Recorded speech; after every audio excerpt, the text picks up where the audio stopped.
Every year, the United States federal government spends over $840 billion on defense spending. Their researchers work endless hours developing new technology to give the US an edge over its enemies, both foreign and domestic. Through these experiments, we have been given some of the most bizarre and outlandish inventions and concepts ever put to paper. Things like kinetic bombardment, drones, and allegedly, the Philadelphia Project. Hello, everybody, and welcome back to Deep Storage, and today we are going to be talking about just that, the Philadelphia experiment. When it comes to the armed forces of the United States, one thing that you should know is that you should never, ever touch America's boats, and we will invest billions of taxpayer dollars every year to ensure that you are unable to do that exact thing. And this is where the theory of the Philadelphia Project comes into play. Now, this theory was first reported by former merchant marine Carl Allen, who claimed to have witnessed the event firsthand. And according to Allen, the event that he witnessed was the United States Navy attempting to teleport an entire warship. And no, I am not joking. The unfortunate victim of this test, at least according to Allen, was the USS Eldridge, a Cannon-class destroyer escort who had been in service since the invasion of the Solomon Islands. According to Allen, he was witnessing an attempt at bending light around the destroyer in order to make it look invisible to other vehicles. And in 1955, almost 12 years after the incident allegedly took place, Allen sent an entire book full of handwritten notes to a U.S. Navy research organization.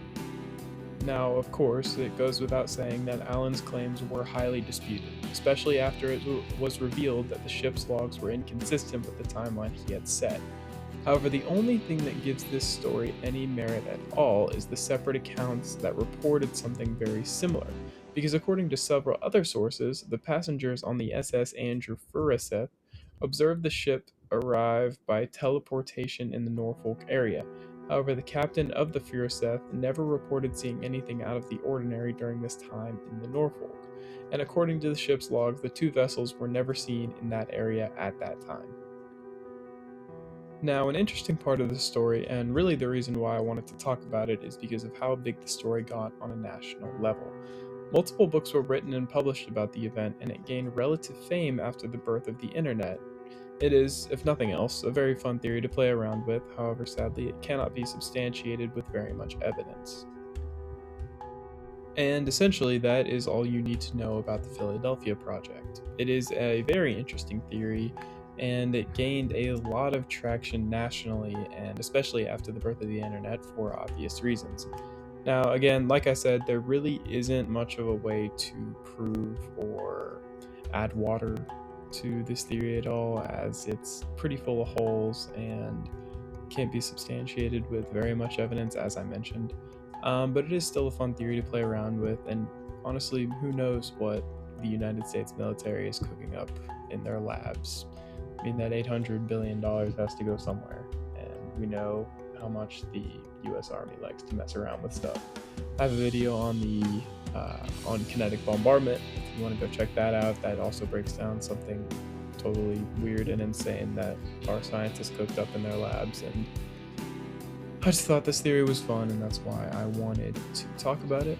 And if you stayed this long into the video, I really appreciate you watching. That is going to do it, and that is about all you need to know about the Philadelphia experiment. Maybe in the future I'll make a longer video on it, but we'll see how things go. But again, if you did stay this long, I really do appreciate it, and I do hope you'll subscribe, as I do think we have some cool things planned that you may want to check out in the future.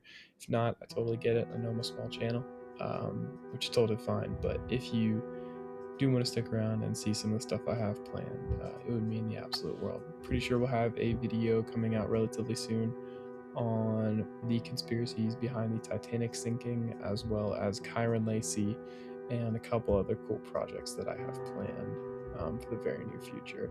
If you are interested, go check out some of the other videos on the channel. We do have a video out on kinetic bombardment, the Georgia Guidestones, Rocco's Basilisk, the Mandela Effect, and I'll have one coming out on the missing solder children in the very, very near future. So again, if you did enjoy, drop a like, subscribe, and I hope you guys enjoy the rest of your day. But for now, that is going to do it. I really appreciate you guys sticking till the end. And yeah, thank you for watching. I appreciate it, and I will see you guys in the next one. Love you guys. God bless. Bye.